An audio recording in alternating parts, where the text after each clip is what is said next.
Salut les loups, aujourd'hui vidéo sur la Kundalini. Alors qu'est-ce que la Kundalini, pourquoi, etc.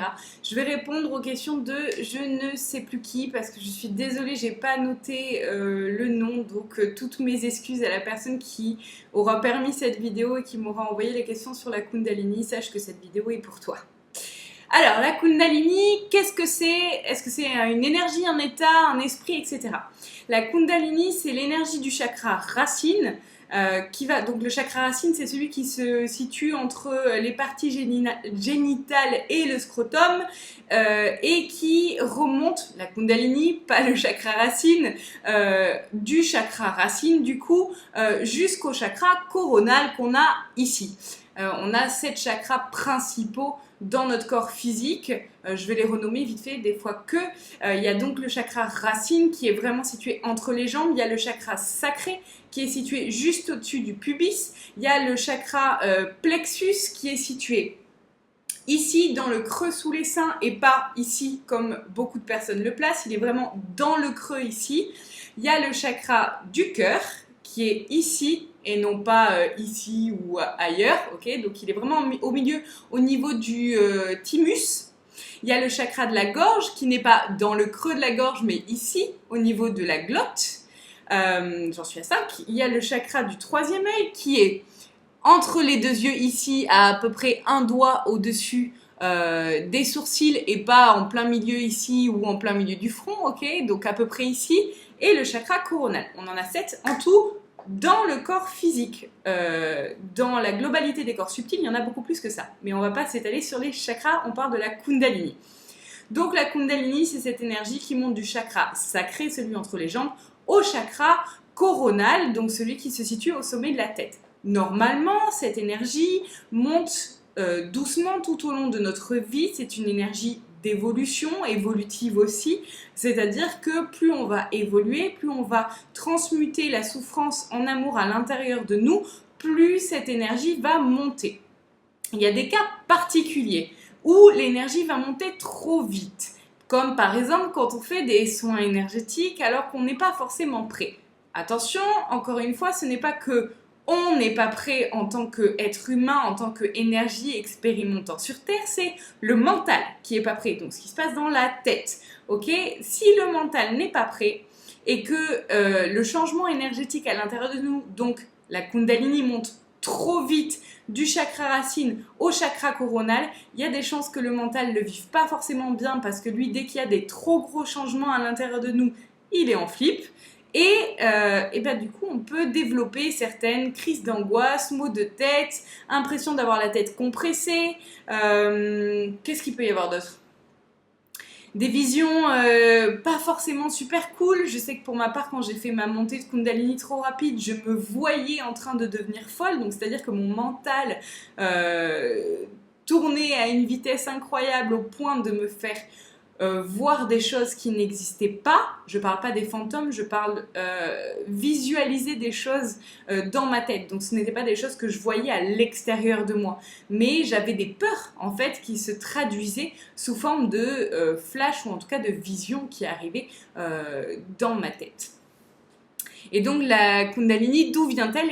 Du chakra racine, c'est donc une énergie qui se situe dans notre corps physique et qui monte pour nourrir les chakras et notre âme au niveau énergétique et que notre vibration globale de l'être augmente. À quoi elle sert et dans quel moment elle se développe ou elle monte, comme tu dis, et pourquoi? Du coup, elle sert à nourrir les chakras, elle sert à augmenter notre vibration globale. Pourquoi elle monte? Par l'expérience ou par un événement extérieur à nous qui aurait pu faire qu'elle monte d'un coup, comme par exemple pour mon cas, j'ai eu une montée de Kundalini trop rapide suite à la consultation d'une kinésiologue sur Bordeaux, dont je nommerai pas le nom parce qu'elle m'a un petit peu laissée en galère. Je la remercie quand même parce que c'est grâce à elle que j'ai tellement galéré que j'ai dû m'en sortir toute seule. Et il n'y a jamais de hasard dans la vie. Si elle ne m'avait pas laissée toute seule, j'aurais peut-être pas fait le cheminement que j'ai fait. Donc merci madame. Mais sur le coup, je l'ai détestée parce qu'elle m'a laissée dans ma galère, dans ma montée de Kundalini, que je ne gérais, enfin que mon mental ne gérait absolument pas. Et du coup, ça a été extrêmement difficile. Donc qu'est-ce qui fait monter la Kundalini? En général, l'expérimentation terrestre ou autre, sur d'autres plans par exemple, et les chocs émotionnels aussi. Quels peuvent être les symptômes que l'on ressent, qu'on n'interprète pas car on ignore son existence? Si elle monte doucement, il n'y aura pas de symptômes particuliers. C'est-à-dire que tu vas le vivre de manière normale, juste les choses autour de toi vont peut-être changer un peu. C'est-à-dire que vu que ta vibration va augmenter, les choses autour de toi vont changer puisqu'on attire à soi ce que l'on est au niveau vibratoire. Donc vu que tu vas peut-être vibrer plus amour ou conscience, compréhension, tu vas attirer à toi des situations qui seront peut-être plus douces, plus agréables et plus sympas à vivre. Alors que plus on est dans le non-amour, dans la souffrance, plus on va attirer à soi des choses qui ne sont pas forcément cool pour pouvoir justement expérimenter. Donc ça, c'est le premier point. Si ta Kundalini monte doucement, les choses autour de toi vont changer d'elles-mêmes. Par contre, si elle monte trop vite, comme j'ai pu le dire tout à l'heure, les symptômes vont être des maux de tête, des crises d'angoisse, une respiration haletante. Qu'est-ce qu'il peut y avoir d'autre? Après, les symptômes dépendent tellement de chaque personne que je ne peux pas tous vous les noter, enfin les notifier, mais en tout cas, des choses pas forcément agréables. On va dire que le moins désagréable parmi les désagréables seraient les maux de tête et les petits coups de stress, et les plus désagréables d'une montée de Kundalini ou d'une ouverture du troisième œil, parce que c'est à peu près les mêmes symptômes, une ouverture du troisième œil qui n'est pas prévue pour les gens qui veulent absolument clairaudience ou clairvoyance alors qu'ils ne sont pas prêts, par exemple. Il peut y avoir, comme ce que j'ai eu, c'est-à-dire des flashs qui viennent dans notre tête, enfin le mental qui fait un burn-out en fait et qui pète totalement un câble. C'est pas très marrant. Est-ce que c'est nécessaire de la gérer ou de quelle manière ceci peut nous aider? Comment faire? Non, à la base, ce n'est pas nécessaire de chercher à faire monter ou pas sa Kundalini et donc de la gérer. Par contre, quand on est en pleine crise de montée de Kundalini, je trouve ça très important de se rapprocher de son thérapeute qui peut avoir déclenché cela pour qu'il vous aide. Alors, avis d'ailleurs à beaucoup de mails que je reçois de personnes qui me disent « J'ai vu un thérapeute qui m'a fait une montée de Kundalini et du coup qui ne m'aide pas ». Et qui m'écrivent à moi, je peux pas vous aider parce que je suis pas la personne qui a déclenché cela et je ne sais pas ce qui a été fait comme travail. Et en plus, je trouve que c'est le travail du thérapeute qui a déclenché cela qui doit assumer son travail et non pas un autre thérapeute. Le suivi du soin, c'est aussi bien que le soin est aussi important.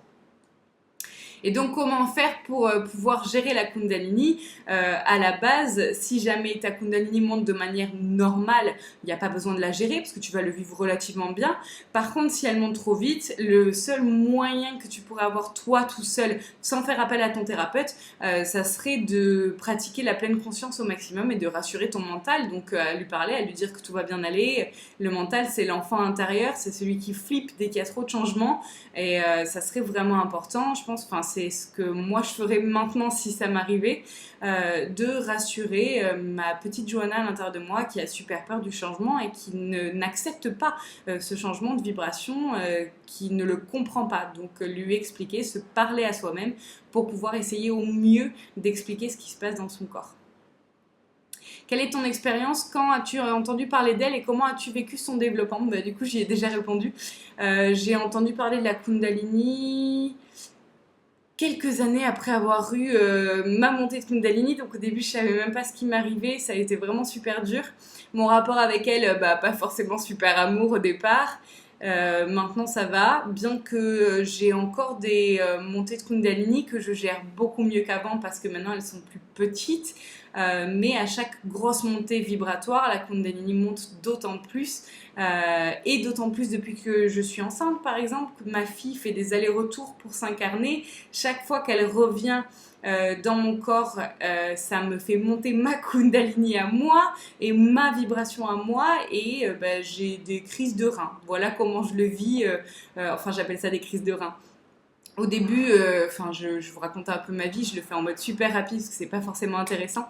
On a pensé à une infection du rein et en fait, il s'est avéré qu'il n'y avait aucune infection et les médecins ne se l'expliquent pas, bien sûr. Mais en fait, à chaque fois que elle revient et que donc elle rapporte de la vibration plus haute d'en haut pour mettre dans son corps à elle, effectivement, ma vibration de mon corps à moi doit s'adapter à la sienne. Et donc, c'est une histoire de réharmonisation. Et cette réharmonisation passe par des douleurs physiques parce que le mental ne l'accepte pas forcément. Donc c'est dans les reins. Et les reins, pourquoi? Parce que les reins, c'est l'acceptation et c'est tout ce qui est drainé, donc le drainage des informations. Voilà, donc voilà mon rapport à la Kundalini, pas toujours super amour, pas toujours super sympa, mais plus on est dans l'acceptation et le lâcher prise, mieux ça se passe. Et c'est important de faire appel à un thérapeute qui est, quand vous faites des soins par exemple, un thérapeute qui fera un suivi de soins et qui ne vous laissera pas comme ça dans la nature alors que vous avez une grosse montée de Kundalini, des angoisses ou quoi que ce soit. Voilà, c'est vraiment important. Donc choisissez bien les personnes avec qui vous souhaitez travailler. Voilà, j'espère que ça ira pour cette vidéo sur la Kundalini. Si vous avez d'autres questions, je pense quand même qu'on a répondu majoritairement à ce que c'était, pourquoi, quand, comment, etc. Mais si jamais vous avez d'autres questions ou si vous voulez raconter votre expérience de montée de Kundalini, ce sera avec plaisir dans les commentaires. À très bientôt!